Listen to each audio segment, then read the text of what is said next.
بسم الله الرحمن الرحيم نحمده ونصلي على رسوله الكريم.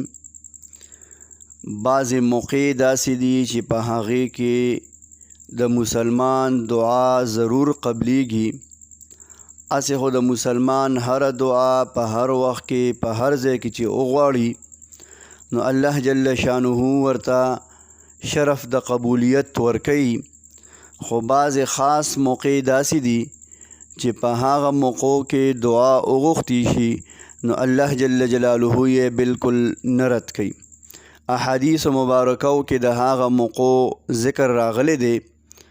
هغه موقع دا دي د جهاد په موقع باندې چې کله یو مسلمان د کفارو سره جنګیږي او جهاد کوي، په دک دوران کې چې دی د الله نه څه سوال کوي، څه دعا کوي، الله پاک هغه سوال او دعا خامخا قبلی. بل کله چې باران د رحمت راوریږي په دک ټیم کې دعاګانې قبلیږي. په مانځه کې د مونځ نه پس دعاګانې دا قبلیږي.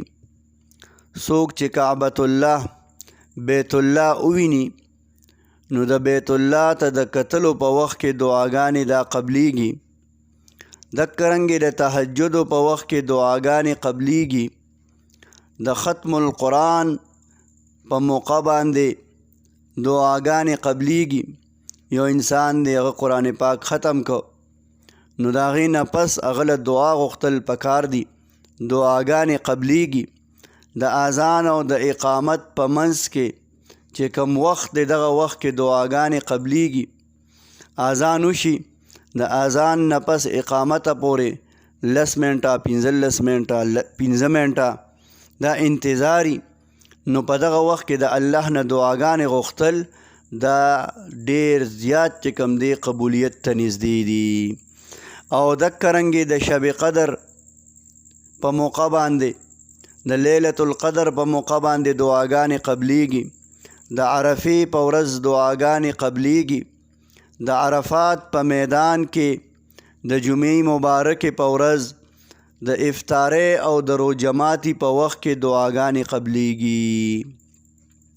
او دکرنګې یو انسان بیمار دی، په حالت د بیمارۍ کې په کټ کې پروت دی، په دک دوران کې دی د الله نه دعاګانې کوي نو دک ټیم او دغه وخت کې الله جل شانه د دعاګانې هغه ډیر زر قبلی.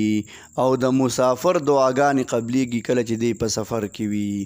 لہذا مونږ او تاسو له پکار دادي چې په دې موقعو کې خصوصا د دعاګانو خیال وساتو نو الله جل جلاله به دې دعاګانو ته شرف د قبولیت ورکي.